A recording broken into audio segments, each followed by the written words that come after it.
Hi hello ನಮಸ್ತೆ, ನಾನು ರಾಜು ಅಷ್ಟೇ. ನೀವು ನೋಡ್ತಿದ್ದೀರಾ centre point Kannada YouTube channel. ಧರ್ಮಸ್ಥಳದ ಅಕ್ಕಪಕ್ಕ ಆದಂಥ ಅಸಹಜ ಸಾವುಗಳ ಪ್ರಕರಣಕ್ಕೆ ಸಂಬಂಧಪಟ್ಟಂತೆ ಅಂದರೆ ಭೀಮನ ತಲೆಬುರುಡೆ ರಹಸ್ಯಕ್ಕೆ ಇದೀಗ ಸರ್ಕಾರ ಒಂದು ಇತಿಶ್ರೀ ಹಾಡುವ ಹಂತಕ್ಕೆ ಬಂದ್ಬಿಟ್ಟಿದೆ. ಯಾವಾಗ ರಾಜ್ಯದಲ್ಲಿ ರಾಷ್ಟ್ರದಲ್ಲಿ ದೊಡ್ಡ ಗೊಂದಲವಾಗಿ ದೊಡ್ಡ ಸುದ್ದಿಯಾಗಿ ಮಾರ್ಪಟ್ಟು ಕರ್ನಾಟಕದ ಕಾಂಗ್ರೆಸ್ ಸರ್ಕಾರಕ್ಕೆ ಮುಜುಗರವಾಯ್ತಲ್ಲ, ಅದಾದ ನಂತರ ಇದೀಗ ಸಿದ್ದರಾಮಯ್ಯನವರು ಮತ್ತು ನಮ್ಮ ಕರ್ನಾಟಕದ ಹೋಮ್ ಡಿಪಾರ್ಟ್ಮೆಂಟ್ ಎಚ್ಚೆತ್ತುಕೊಂಡು ಭೀಮನ ತಲೆಬುರುಡೆ ರಹಸ್ಯವನ್ನು SIT ಟೀಮ್ಗೆ ಕೊಟ್ಟಿದೆ ಮತ್ತು SIT ತಂಡವನ್ನು ರಚನೆ ಮಾಡಿ ಉನ್ನತ ಮಟ್ಟದ ತನಿಖೆಗೆ ಆದೇಶವನ್ನು ಮಾಡಿದೆ. ಹಾಗಾದರೆ ಕಳೆದ 15 ದಿನಗಳಿಂದ ಆಕ್ರೋಶ ಆಗ್ತಾ ಇದ್ರು ಕೂಡ ಯಾಕೆ ಸರ್ಕಾರ ಇಲ್ಲಿಯ ತನಕ SIT ರಚನೆ ಮಾಡುವ ಹಂತಕ್ಕೆ ಹೋಗಲಿಲ್ಲ? ಯಾರ ಒತ್ತಡದಿಂದ? ಅದು ಮೇನ್ಲಿ ಯಾರ ಒತ್ತಡಕ್ಕೆ ಒಳಗಾಗಿ ಹೈಕಮಾಂಡ್ನ ಯಾವ ನಾಯಕನ ಮಾತಿಗೆ ತಲೆದೂಗಿ ಇದೀಗ ಸಿದ್ದರಾಮಯ್ಯ ಸರ್ಕಾರ SIT ರಚನೆ ಮಾಡುವ ಮೂಲಕ ಈ ಭೀಮನ ತಲೆಬುರುಡೆ ರಹಸ್ಯಕ್ಕೆ ಇತಿಶ್ರೀ ಹಾಡಲು ಹೊರಟಿದ್ದು ಯಾಕೆ? ಆ ನಾಯಕ ಯಾರು? ಸಿದ್ದರಾಮಯ್ಯ ಮತ್ತು DKಶಿಗೆ ಫೋನ್ ಮಾಡಿ, ಸಿದ್ದರಾಮಯ್ಯನವರಿಗೆ ಫೋನ್ ಮಾಡಿ DKಶಿಯನ್ನು ನಿನ್ನೆ ಅರ್ಜೆಂಟಾಗಿ ಡೆಲ್ಲಿಗೆ ಕರೆಸ್ಕೊಂಡು ಮಾತನಾಡಿ ತುರ್ತಾಗಿ SIT ರಚನೆ ಮಾಡುವಂತೆ ಹೇಳಿದ ಆ ಮಹಾನಾಯಕ ಯಾರು? ಇವೆಲ್ಲವನ್ನು ನೋಡೋಣ. ಇದಕ್ಕಿಂತ ಮೊದಲು ಇಲ್ಲಿ ತನಕ ನಮ್ಮ ಚಾನಲ್ನ ಸಬ್ಸ್ಕ್ರೈಬ್ ಮಾಡಿಲ್ಲ ಅಂದರೆ ಈಗಲೇ ಸಬ್ಸ್ಕ್ರೈಬ್ ಮಾಡಿ, ಜೊತೆಗೆ ಕಾಮೆಂಟ್ಗಳ ಮುಖಾಂತರ ತಮ್ಮ ಅಭಿಪ್ರಾಯವನ್ನು ತಿಳಿಸಬಹುದು. ಎಸ್ ವೀಕ್ಷಕರೇ, ಕಳೆದ ಜೂನ್ 11ರಂದು ಒಬ್ಬ ಅಮಾಯಕ ಅಂದರೆ ಅನಾಮಧೇಯ ಭೀಮ ಎನ್ನುವಂಥ ಹೆಸರಿನ ವ್ಯಕ್ತಿ ಬೆಳ್ತಂಗಡಿಯ SP ಒಂದು ಲೆಟರ್ ಬರೀತಾನೆ. ಅದೇನೆಂದರೆ, ನಾನು ಧರ್ಮಸ್ಥಳದ ಅಕ್ಕಪಕ್ಕ ಆದಂಥ ಅಸಹಜ ಸಾವುಗಳ ಹೆಣಗಳನ್ನು ನಾನು ಹೂತಾಕಿದ್ದೇನೆ, ಸರಿಸುಮಾರು 100ರಿಂದ 150 ಹೆಣಗಳನ್ನು ಹೂತಾಕಿದ್ದೇನೆ ಅನ್ನುವಂಥ ಒಂದು ಪತ್ರವನ್ನು ಬರೀತಾನೆ. ಅದಕ್ಕೆ ಸಂಬಂಧಪಟ್ಟಂತೆ ವಕೀಲರ ಮುಖಾಂತರ ಅಂದರೆ ಓಜಸ್ವಿ ಗೌಡ ಮತ್ತು ದೇಶಪಾಂಡೆಯವರ ಮುಖಾಂತರ ಕೋರ್ಟ್ನಲ್ಲಿ ಬೆಳ್ತಂಗಡಿಯ ನ್ಯಾಯಾಧೀಶರ ಮುಂದೆ ತನ್ನ 164 ಹೇಳಿಕೆಯನ್ನು ಕೂಡ ಕೊಡ್ತಾನೆ. ಅದೇನೆಂದರೆ, ಧರ್ಮಸ್ಥಳದ ಅಕ್ಕಪಕ್ಕ ಆದಂಥ ಅಸಹಜ ಸಾವುಗಳ ಹೆಣಗಳನ್ನು ನಾನು ಹೂತಾಕಿದ್ದೇನೆ, ಆ ಪಾಪ ಪ್ರಜ್ಞೆ ನನಗೆ ಕಾಡ್ತಾ ಇದೆ ಅನ್ನುವಂಥ ದೃಷ್ಟಿಯಲ್ಲಿ 164 ಹೇಳಿಕೆ ಕೊಟ್ಟ ನಂತರ ಆ ಸುದ್ದಿ ಅನೇಕ ದೊಡ್ಡ ಮಾಧ್ಯಮಗಳಿಗೆ ಆಹಾರವಾಗುತ್ತೆ ಮತ್ತು ಸರ್ಕಾರದ ವಿರುದ್ಧ ಮತ್ತು ಧರ್ಮಸ್ಥಳದ ಅನೇಕರ ವಿರುದ್ಧ ಅಸಮಾಧಾನ ಹೊರಗಾಗ್ತಾರೆ ಜನರು ಮತ್ತು ಸುದ್ದಿ ಮಾಧ್ಯಮದರು. ಯಾವಾಗ ಸರ್ಕಾರ ಇಲ್ಲ, SIT ರಚನೆ ಮಾಡುವಂಥ ಯಾವುದೇ ಯೋಚನೆ ಇಲ್ಲ ಮತ್ತು ದಕ್ಷಿಣ ಕನ್ನಡ SP ಆದಂಥ ಅರುಣ್ ಕುಮಾರ್ ಅವರು ಸ್ವಚ್ಛಂದವಾಗಿ ಮತ್ತು ನಿಷ್ಪಕ್ಷಪಾತವಾಗಿ ತನಿಖೆಯನ್ನು ಮಾಡ್ತಾರೆ ಅಂದಾಗ ಮತ್ತೆ ಆಕ್ರೋಶ ಭುಗಿಲೇಳುತ್ತೆ. ಇದರ ಹಿಂದೆ ಯಾರೋ ಇದ್ದಾರೆ, ಒತ್ತಡಕ್ಕೆ ಮಣಿದು ಸರ್ಕಾರ ಯಾವುದೇ ಒಂದು SIT ರಚನೆ ಮಾಡುವಂಥ ಉನ್ನತ ಮಟ್ಟದ ತನಿಖೆಯನ್ನು ಮಾಡುವಂಥ ಗೋಜಿಗೆ ಹೋಗಲ್ಲ ಎನ್ನುವಂಥ ಒಂದು ಗೊಂದಲ, ಆಕ್ರೋಶ ಸಿದ್ದರಾಮಯ್ಯ ಸರ್ಕಾರದ ಮೇಲೆ ಬೀಳುತ್ತೆ. ಅದಾದ ನಂತರ ವಕೀಲರ ಸಂಘದವರು ಇನ್ಕ್ಲೂಡಿಂಗ್ ಸುಪ್ರೀಂ ಕೋರ್ಟ್ನ ನಿವೃತ್ತ ನ್ಯಾಯಮೂರ್ತಿಗಳಾದಂಥ ಗೋಪಾಲ್ ಗೌಡ್ರು, ಆಮೇಲೆ ದ್ವಾರಕನಾಥ್ ಚೊಕ್ಕ ಅವರು, ಹೀಗೆ ಅನೇಕ ದೊಡ್ಡ ನಾಯಕರು, ಲಾಯರ್ಗಳು ಸಿದ್ದರಾಮಯ್ಯನವರ ಮೀಟ್ ಮಾಡ್ತಾರೆ. ಜೊತೆ ಈ ಮಧ್ಯದಲ್ಲಿ ಮಹಿಳಾ ಆಯೋಗ ಕೂಡ 2 ಲೆಟರನ್ನು ಬರುತ್ತೆ. ಒಂದು ದಕ್ಷಿಣ ಕನ್ನಡದ SP ಆದಂಥ ಅರುಣ್ ಕುಮಾರ್ ಅವರಿಗೆ ಒಂದು ಲೆಟರನ್ನು ಬರುತ್ತೆ. ಅದೇನೆಂದರೆ, ನೀವು ಕಳೆದ 20 ವರ್ಷಗಳಿಂದ ಆದಂಥ ಅಸಹಜ ಸಾವು ನಾಪತ್ತೆ ಪ್ರಕರಣ ಮತ್ತು FIRಗಳು ಯಾರೆಲ್ಲ ಮಿಸ್ಸಿಂಗ್ ಕಂಪ್ಲೇಂಟ್ ಕೊಡ್ತಾರೆ ಅದರ ಸಂಪೂರ್ಣ 20 ವರ್ಷಗಳ ಸಂಪೂರ್ಣ ವರದಿಯನ್ನು ಕೇವಲ 1 ವಾರದಲ್ಲಿ ನನಗೆ ತಲುಪಿಸಬೇಕೆನ್ನುವಂಥ ಒಂದು ಆರ್ಡರ್ನ ಮಾಡುತ್ತೆ. ಜೊತೆಗೆ ಮಹಿಳಾ ಆಯೋಗದ ಅಧ್ಯಕ್ಷೆಯಾದಂಥ ನಾಗಲಕ್ಷ್ಮಿ ಚೌಧರಿ ಅವರು ಮತ್ತೊಂದು ಲೆಟರ್ನ ಸಿದ್ದರಾಮಯ್ಯ ಸರ್ಕಾರಕ್ಕೆ ಬರೀತಾರೆ ಮತ್ತು ಮನವಿಯನ್ನು ಮಾಡ್ತಾರೆ. ಈ ಧರ್ಮಸ್ಥಳದ ಅಕ್ಕಪಕ್ಕ ಆದಂಥ ಅಸಹಜ ಸಾವುಗಳ ಪ್ರಕರಣಕ್ಕೆ ಸಂಬಂಧಪಟ್ಟಂತೆ ನೀವು SIT ರಚನೆ ಮಾಡಬೇಕು, ಯಾಕಂದರೆ ಇದು ದೊಡ್ಡ ಪ್ರಕರಣ ಆಗಿದೆ, ಸರ್ಕಾರಕ್ಕೆ ಮುಜುಗರ ಆಗುತ್ತೆ ಮತ್ತು ಹೆಣ್ಣು ಮಕ್ಕಳಿಗೆ ನ್ಯಾಯವನ್ನು ಒದಗಿಸಿಕೊಡ್ಬೇಕು ಅನ್ನೋ ದೃಷ್ಟಿಯಲ್ಲಿ ಒಂದು ಪತ್ರವನ್ನು ಬರೀತಾರೆ. ಆದರೂ ಕೂಡ ಸರ್ಕಾರ ಯಾವುದಕ್ಕೂ ಡೋಂಟ್ ಕೇರ್ ಅಂತ, ನೀವು ಏನಾದ್ರು ಬಡ್ಕೊಳ್ಳಿ, ಏನಾದ್ರು ಪ್ರತಿಭಟನೆ ಮಾಡಿ, ಏನಾದ್ರು ಬಾಯಿ ಹರ್ಕೊಳ್ಳಿ ಅನ್ನುವಂಥ ನಿಟ್ಟಿನಲ್ಲಿ ಮೊಂಡು ಥರದ ಒಂದು ಪ್ರದರ್ಶನವನ್ನು ಮಾಡುತ್ತೆ. ಆದರೆ ಸರ್ಕಾರಕ್ಕೆ ಒಂದು ಗಮನವಿರುತ್ತೆ. ಅವರು ಮತ್ತು ಹೋಮ್ ಡಿಪಾರ್ಟ್ಮೆಂಟ್ನವರು ADGP ಅಧಿಕಾರಿಗಳು ಒಂದು ಟೀಮನ್ನು ಫಾರ್ಮ್ ಮಾಡಿರ್ತಾರೆ. ಯಾವಾಗ ಯಾವ ಒತ್ತಡ ಬರುತ್ತೆ ಗೊತ್ತಿಲ್ಲ, ಕೇಂದ್ರ ಹೈಕಮಾಂಡ್ನಿಂದ ಯಾವುದೇ ಕಾರಣಕ್ಕೂ ಒಂದು ಒತ್ತಡ ಬರ್ಬೋದು ಅನ್ನುವ ದೃಷ್ಟಿಯಲ್ಲಿ ಒಂದು ಟೀಮನ್ನು ಫಾರ್ಮ್ ಮಾಡಿರ್ತಾರೆ.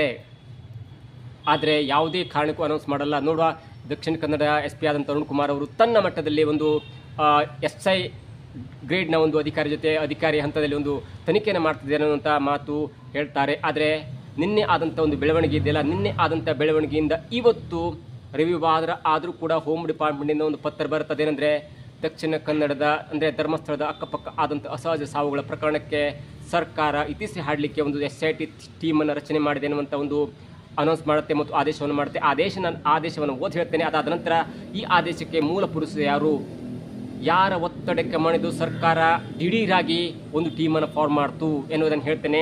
ಸರ್ಕಾರದ ಒಂದು ಆದೇಶ ಹೇಳ್ತೇನೆ. ಕರ್ನಾಟಕ ಸರ್ಕಾರದ ನಡಾವಳಿಗಳು ವಿಷಯ: ದಕ್ಷಿಣ ಕನ್ನಡ ಜಿಲ್ಲೆ ಧರ್ಮಸ್ಥಳ ಪೊಲೀಸ್ ಠಾಣೆ 39/2025 ಕಲಂ 211/A BNS ಅಡಿಯಲ್ಲಿ ದಾಖಲಾಗಿರುವ ಪ್ರಕರಣ ಹಾಗೂ ಇದರ ಸಂಬಂಧ ಇತರೆ ಪೊಲೀಸ್ ಠಾಣೆಗಳಲ್ಲಿ ದಾಖಲಾಗಬಹುದಾದ ಪ್ರಕರಣಗಳ ಸಮಗ್ರ ತನಿಖೆಗಾಗಿ ವಿಶೇಷ ತನಿಖಾ ತಂಡ ಅಂದರೆ ಸ್ಪೆಷಲ್ ಇನ್ವೆಸ್ಟಿಗೇಷನ್ ಟೀಮನ್ನು ರಚಿಸುವ ಬಗ್ಗೆ ಓದಲಾಗಿದೆ. ಅಂದರೆ ಒಂದು ಕಂಪ್ಲೇಂಟ್ ಬಂದಿರುತ್ತೆ, ಅಧ್ಯಕ್ಷರು ಕರ್ನಾಟಕ ರಾಜ್ಯ ಮಹಿಳಾ ಆಯೋಗದ ಅವರ ಪತ್ರವನ್ನು ಕೂಡ ಬರೆದಿರ್ತಾರೆ. ಎರಡನೇದು ದಕ್ಷಿಣ ಕನ್ನಡ ಜಿಲ್ಲೆ ಧರ್ಮಸ್ಥಳ ಪೊಲೀಸ್ ಸ್ಟೇಷನ್ ಸಂಖ್ಯೆ 39/25 ಕಲಂ 211/A BNS ಪ್ರಕರಣ. ಈ ಎರಡು ಪ್ರಕರಣಗಳ ಮುಖಾಂತರ ತಾನು SIT ಟೀಮ್ಗೆ ಅನುಮತಿಯನ್ನು ಕೊಟ್ಟಿರುವ ಬಗ್ಗೆ ಇದೀಗ ಸರ್ಕಾರ ಪ್ರಸ್ತಾವನೆಯನ್ನು ಮಾಡಿದೆ.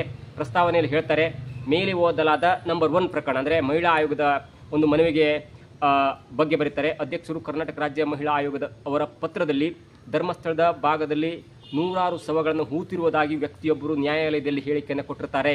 ದಿನಾಂಕ 12/7/25 ಟೈಮ್ಸ್ ನೌ ಮತ್ತಿತರ ಮಾಧ್ಯಮಗಳು ಮನುಷ್ಯರೊಬ್ಬರ ತಲೆಬುರುಡೆ ದೊರಕಿದ ಬಗ್ಗೆ ಹಾಗೂ ನಾಪತ್ತೆಯಾದ ವೈದ್ಯಕೀಯ ವಿದ್ಯಾರ್ಥಿಯೊಬ್ಬರ ಕುಟುಂಬದ ಹೇಳಿಕೆಯ ವರದಿಯನ್ನು ಪ್ರಸಾರವಾಗಿರುವುದನ್ನು ಆಯೋಗವು ಗಂಭೀರವಾಗಿ ಪರಿಗಣಿಸಿದೆ.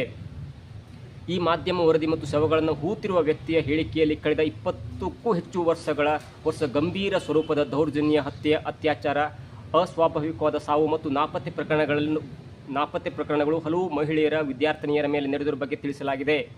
ಹಾಗಾಗಿ ಧರ್ಮಸ್ಥಳದ ವ್ಯಾಪ್ತಿಯಲ್ಲಿ ಕಳೆದ 20 ವರ್ಷಗಳಿಂದ ನಾಪತ್ತೆಯಾಗಿರುವ ಮಹಿಳೆಯರ ಮತ್ತು ವಿದ್ಯಾರ್ಥಿನಿಯರ ಪ್ರಕರಣಗಳು, ಅಸ್ವಾಭಾವಿಕವಾದ ಸಾವು, ಕೊಲೆ ಪ್ರಕರಣಗಳು ಮತ್ತು ಅತ್ಯಾಚಾರ ಪ್ರಕರಣಗಳಿಗೆ ಸಂಬಂಧಪಟ್ಟಂತೆ ಸಮಗ್ರ ಮತ್ತು ನಿಷ್ಪಕ್ಷಪಾತವಾದ ತನಿಖೆಗಾಗಿ ಹಿರಿಯ ಪೊಲೀಸ್ ಅಧಿಕಾರಿಗಳ ನೇತೃತ್ವದಲ್ಲಿ ವಿಶೇಷ ತನಿಖಾ ತಂಡ ಅಂದರೆ SIT ರಚಿಸುವಂತೆ ಕೋರಿರುತ್ತಾರೆ ಮಹಿಳಾ ಆಯೋಗದ ಅಧ್ಯಕ್ಷರು. ಎರಡನೇ ಮೇಲೆ ಓದಲಾದ ನಂಬರ್ 2 ರಂತೆ ದಕ್ಷಿಣ ಕನ್ನಡ ಜಿಲ್ಲೆ ಧರ್ಮಸ್ಥಳ ಪೊಲೀಸ್ ಠಾಣೆ ಸಂಖ್ಯೆ 39/2025 ಕಲಂ ನಂಬರ್ 211 BNS ಅಡಿಯಲ್ಲಿ ಪ್ರಕರಣ ದಾಖಲಾಗಿರುತ್ತದೆ. ಅಂದರೆ ಅವರು ಕಂಪ್ಲೇಂಟನ್ನು ಕೂಡ ರಿಜಿಸ್ಟರ್ ಮಾಡಿರ್ತಾರೆ. ಯಾರು ಭೀಮಾ ಎನ್ನುವಂಥ ವ್ಯಕ್ತಿ ಕಂಪ್ಲೇಂಟ್ ಕೂಡ ಕೊಟ್ಟಿರ್ತಾನೆ. ಅಧ್ಯಕ್ಷರು ಕರ್ನಾಟಕ ರಾಜ್ಯ ಮಹಿಳಾ ಆಯೋಗದವರ ಪತ್ರದಲ್ಲಿ ಪ್ರಸ್ತಾಪಿಸಲಾಗಿರುವ ಅಂಶಗಳು ಹಾಗೂ ದಕ್ಷಿಣ ಕನ್ನಡ ಜಿಲ್ಲೆಯಲ್ಲೇ ದಾಖಲಾದಂಥ ಈ FIR ಪ್ರಕರಣಕ್ಕೆ ಸಂಬಂಧಪಟ್ಟಂತೆ ಸಮಗ್ರ ತನಿಖೆಯನ್ನು ಕೈಗೊಳ್ಳಲು ಒಂದು ವಿಶೇಷ ತನಿಖಾ ತಂಡ ಅಂದರೆ ಸ್ಪೆಷಲ್ ಇನ್ವೆಸ್ಟಿಗೇಷನ್ ಟೀಮನ್ನು ರಚಿಸುವುದು ಸೂಕ್ತವೆಂದು ಸರ್ಕಾರ ತೀರ್ಮಾನಿಸಿ ಈ ಕೆಳಕಂಡಂತೆ ಆದೇಶ ಮಾಡಿದೆ. ಪ್ರಸ್ತಾವನೆಯಲ್ಲಿ ವಿವರಿಸಿರುವ ಅಂಶಗಳ ಹಿನ್ನೆಲೆಯಲ್ಲಿ ದಕ್ಷಿಣ ಕನ್ನಡ ಜಿಲ್ಲೆಯ ಧರ್ಮಸ್ಥಳ ಪೊಲೀಸ್ ಠಾಣೆಯಲ್ಲಿ ದಾಖಲಾಗಿರುವ ಕ್ರಿಮಿನಲ್ ಮೊಕದ್ದಮೆ ಜೊತೆಗೆ BNS ಪ್ರಕರಣದ ಸಮಗ್ರ ತನಿಖೆಯನ್ನು ಕೈಗೊಳ್ಳಲು ಈ ಕೆಳಗಂಡ ಅಧಿಕಾರಿಗಳನ್ನು ಒಳಗೊಂಡ ವಿಶೇಷ ತನಿಖಾ ತಂಡ ಸ್ಪೆಷಲ್ ಇನ್ವೆಸ್ಟಿಗೇಷನ್ ಟೀಮನ್ನು ರಚಿಸುವುದಾಗಿ ಸರ್ಕಾರ ಆದೇಶ ಮಾಡಿದೆ. Number 1 doctor Pranam Mohanty IPS ಅಧಿಕಾರಿಯವರು ಪೊಲೀಸ್ ಮಹಾನಿರ್ದೇಶಕರು ಕೂಡ ಆಗಿರ್ತಾರೆ. ಆಂತರಿಕ ಭದ್ರತಾ ವಿಭಾಗ ಬೆಂಗಳೂರಿನಲ್ಲಿರ್ತಾರೆ. ಎರಡನೇದಾಗಿ ಶ್ರೀ MN ಅನುಚೇತ್ IPS ಅಧಿಕಾರಿಯವರು ಉಪ ನಿರೀಕ್ಷಕರು ನೇಮಕಾತಿ ಬೆಂಗಳೂರು. ಮೂರನೆಯವರು ಶ್ರೀಮತಿ ಸೌಮ್ಯಲತಾ IPS ಅಧಿಕಾರಿ ಉಪ ಪೊಲೀಸ್ ಆಯುಕ್ತರು CAR ಕೇಂದ್ರ ಸ್ಥಾನ ಬೆಂಗಳೂರು ನಗರ. ನಾಲ್ಕನೆಯವರು ಜಿತೇಂದ್ರ ಕುಮಾರ್ ದಯಾಮ್ IPS ಅಧಿಕಾರಿ ಪೊಲೀಸ್ ಅಧೀಕ್ಷಕರು ಆಂತರಿಕ ಭದ್ರತಾ ವಿಭಾಗ ಬೆಂಗಳೂರು. ಈ ಮೇಲ್ಕಂಡ ಪ್ರಕರಣಕ್ಕೆ ಸಂಬಂಧಪಟ್ಟಂತೆ ಮತ್ತು ಇದರ ಸಂಬಂಧ ಕರ್ನಾಟಕ ರಾಜ್ಯ ಇತರ ಪೊಲೀಸ್ ಠಾಣೆಯಲ್ಲಿ ದಾಖಲಾದಂತಹ ಎಲ್ಲ ಪ್ರಕರಣಗಳ ಬಗ್ಗೆ ಸಮಗ್ರವಾಗಿ ನಿಷ್ಪಕ್ಷಪಾತವಾಗಿ ತನಿಖೆ ಮಾಡುವಂತೆ ಕರ್ನಾಟಕ ರಾಜ್ಯಪಾಲರ ಆದೇಶಾನುಸಾರ ಮತ್ತು ಅವರ ಹೆಸರಿನಲ್ಲಿ S. ಅಂಬಿಕಾ ಅವರು ಒಂದು ಸರ್ಕಾರದ ಅಧ್ಯಯನ ಕಾರ್ಯದರ್ಶಿಯವರು ಒಂದು ಪತ್ರವನ್ನು ಬರೆದು ಇನ್ವೆಸ್ಟಿಗೇಷನ್ಗೆ ಆದೇಶವನ್ನು ಮಾಡಿರ್ತಾರೆ. ನೋಡಿ, ಇದು ಡಾಕ್ಟರ್ ಪ್ರಣಮ್ ಮೊಹಂತಿ ಅವರ ನೇತೃತ್ವದಲ್ಲಿ ಈ ತನಿಖಾ ತಂಡ ಕೆಲಸ ಮಾಡುತ್ತೆ. ಅಲ್ಲಿ ಆದಂಥ ಧರ್ಮಸ್ಥಳದಲ್ಲಿ ಅಕ್ಕಪಕ್ಕದಲ್ಲಿ ಆದಂಥ ಅಸಹಜ ಸಾವುಗಳು ಮತ್ತು ಸರಿಸುಮಾರು 100 ಶವಗಳನ್ನು ಹೂತಿಟ್ಟಿರುವುದಾಗಿ ಭೀಮಾ ಎನ್ನುವಂಥ ಅನಾಮಧೇಯ ವ್ಯಕ್ತಿ ಬೆಳ್ತಂಗಡಿಯ ನ್ಯಾಯಾಧೀಶ ಮುಂದೆ ಹೇಳಿಕೆ ಕೊಟ್ಟಂಥದ್ದು ಮತ್ತು ಭೀಮನ ಹೇಳಿಕೆಯ ಪೂರಕವಾಗಿ ಅಲ್ಲಿ ಬೆಳ್ತಂಗಡಿಯ ಪೊಲೀಸ್ ಠಾಣೆಯಲ್ಲಿ ಕಂಪ್ಲೇಂಟ್ ಕೂಡ ರಿಜಿಸ್ಟರ್ ಆಗುತ್ತೆ. ಜೊತೆಗೆ ಮಹಿಳಾ ಆಯೋಗ ಒಂದು ಮನವಿಯನ್ನು ಕೊಟ್ಟಿರುತ್ತೆ. ಈ ಎರಡು ಆದೇಶವನ್ನು ಈ ಒಂದು ಮನವಿಯನ್ನು ಅಥವಾ 2 ಕಂಪ್ಲೇಂಟನ್ನು ರಿಜಿಸ್ಟರ್ ಮಾಡಿಕೊಂಡು ಸರ್ಕಾರ ಇದೀಗ SIT ಟೀಮನ್ನು ರಚನೆ ಮಾಡಿದೆ. ನೋಡಿ, ಇದು ಒಂದು ಪ್ರಕರಣ. ಕರ್ನಾಟಕದಲ್ಲಿ ಎಲ್ಲವೂ ಆಗಿ ದೊಡ್ಡ ಗೊಂದಲ ಆದಾಗ ಸಿದ್ದರಾಮಯ್ಯನವರ ರಾಜಕೀಯ ತಂತ್ರವಾಗಿ ಕೊನೆಯ ಹಂತಕ್ಕೆ ಹೋದಾಗ ಅದನ್ನು ಪಾಸಿಟಿವ್ ಮಾಡಿಕೊಳ್ಳುವ ದೃಷ್ಟಿಯಲ್ಲಿ ಸಿದ್ದರಾಮಯ್ಯ ಇಂಥ ಒಂದು ತಂತ್ರವನ್ನು ಮಾಡ್ತಾರೆ ಅನ್ನೋದು ಇದೀಗ ಎಲ್ಲರಿಗೂ ಜಗಜ್ಜಾರಾಗಿತ್ತು. ಆದರೆ ನಿನ್ನೆ ಸಡನ್ ಆಗಿ ಮೈಸೂರಿನಲ್ಲಿ ಸಾಧನ ಸಮಾವೇಶ ಇರುತ್ತೆ. ಸಾಧನ ಸಮಾವೇಶದಲ್ಲಿ ಸಿದ್ದರಾಮಯ್ಯನವರು ಇರ್ತಾರೆ ಮತ್ತು ಅಂದರೆ ಸರ್ಕಾರದ ಕ್ಯಾಬಿನೆಟ್ ಮಂತ್ರಿಗಳು ಇರ್ತಾರೆ. ಜೊತೆಗೆ DK ಶಿವಕುಮಾರ್ ಅವರು ಕೂಡ ಇರ್ತಾರೆ. DK ಶಿವಕುಮಾರ್ ಅವರು ಸಿದ್ದರಾಮಯ್ಯನವರು ಮಾತಾಡೋ ಮುಂಚೆ ಎದ್ದು ಹೋಗ್ಬಿಡ್ತಾರೆ. ಎಲ್ರಿಗೂ ಗೊಂದಲ ಆಗುತ್ತೆ. ಅದೇನೆಂದರೆ ಸಿದ್ದರಾಮಯ್ಯ ಮತ್ತು DK ಶಿವಕುಮಾರ್ ಅವರ ಮಧ್ಯೆ ಏನು ಸರಿ ಇಲ್ಲ, ಅವರ ಮಧ್ಯೆ CM ಪಟ್ಟಕ್ಕಾಗಿ ದೊಡ್ಡ ಕಚ್ಚಾಟ ನಡೀತಿದೆ ಅನ್ನೋ ದೃಷ್ಟಿಯಲ್ಲಿ ಸಿಟ್ಟಿನಿಂದ ಎದ್ದು ಹೋದ್ರು ಎನ್ನುವಂಥ ಒಂದು ಮಾತು ಕೂಡ ಕೇಳಿ ಬರುತ್ತೆ. ಆದರೆ ಕೆಲವರು ಅಂತಾರೆ ಇಲ್ಲ, DK ಶಿವಕುಮಾರ್ ಹುಷಾರಿಲ್ಲ ಅಂತ ಹೇಳಿದ್ರು. ಆದರೆ ಸಂಜೆ ಬಂದಂಥ ಒಂದು ಮಾಹಿತಿ ಪ್ರಕಾರ ಸಡನ್ ಆಗಿ ಅವರು ಡೆಲ್ಲಿಗೆ ಹೋಗಿದ್ದಾರೆ. ಸುಮಾರು 7 ಗಂಟೆ ಒಳಗೆ ಅವರು ಡೆಲ್ಲಿ ರೀಚ್ ಆಗ್ತಾರೆ ಅನ್ನುವಂಥ ಮಾತು ಕೂಡ ಬಂದಿತ್ತು. ಆದರೆ ಅವರ ಹೋದಕ್ಕೂ ಮತ್ತು ಈ ಯಾವುದೇ ಪ್ರಕರಣಕ್ಕೂ ಸಂಬಂಧ ಆವಾಗ ಕಲ್ಪನೆ ಮಾಡಲಿಕ್ಕಾಗಿಲ್ಲ. ಅದು ಕೇವಲ ಸಿದ್ದರಾಮಯ್ಯನವರ ವಿರುದ್ಧವಾಗಿ ಕಂಪ್ಲೇಂಟ್ ಕೊಡಲಿಕ್ಕೆ DK ಶಿವಕುಮಾರ್ ಅವರು AICCಯ ಕಾರ್ಯದರ್ಶಿ ಆಗಿರ್ಬೋದು ಮತ್ತು ಸೋನಿಯಾ ಗಾಂಧಿ, ರಾಹುಲ್ ಗಾಂಧಿ ಮತ್ತು ಪ್ರಿಯಾಂಕಾ ಗಾಂಧಿ ಅವರನ್ನು ಮೀಟ್ ಮಾಡಲಿಕ್ಕೆ ಹೋಗಿದ್ದಾರೆ ಅನ್ನುವಂಥ ಮಾಹಿತಿ ಕೂಡ ಇತ್ತು. ಆದರೆ ಸಂಜೆ ವೇಳೆಗೆ ಅಂದರೆ ರಾತ್ರಿ ವೇಳೆಗೆ ಮತ್ತೊಂದು ಗುಮಾನಿ ಬತ್ತೆ. ಅಂದರೆ ಅವರಿಗೆ ಇಡಿ ಪ್ರಕರಣದಲ್ಲಿ ಕೆಲವೊಂದು ಮಾಹಿತಿ ಬೇಕಾಗುತ್ತೆ. ಅದು ಇಡಿ ಪ್ರಕರಣವನ್ನು ತಮ್ಮ ಮೇಲೆ ಇರುವಂಥ ಇಡಿ ಮತ್ತು ಸಿಬಿಐ ಪ್ರಕರಣವನ್ನು ಹೇಗೆ ಭೇದಿಸಬೇಕು ಮತ್ತು ಯಾವುದೋ ಒಂದು ಡಾಕ್ಯುಮೆಂಟ್ಸ್ ಕೊಡಬೇಕಿತ್ತು, ಅದು ಯಾವುದೋ ಏನೋ ಸಿಗ್ನೇಚರ್ ಮಾಡಬೇಕಿತ್ತು ವಕೀಲರಿಗೆ ಅನ್ನೋ ದೃಷ್ಟಿಯಲ್ಲಿ ಹೋಗಿರ್ತಾರೆ ಅನ್ನುವಂಥ ಮಾಹಿತಿ ಕೂಡ ಇತ್ತು. ಆದರೆ ಸಂಜೆ ಅವರು 7 ಗಂಟೆ ರೀಚ್ ಆಗ್ತಾರೆ.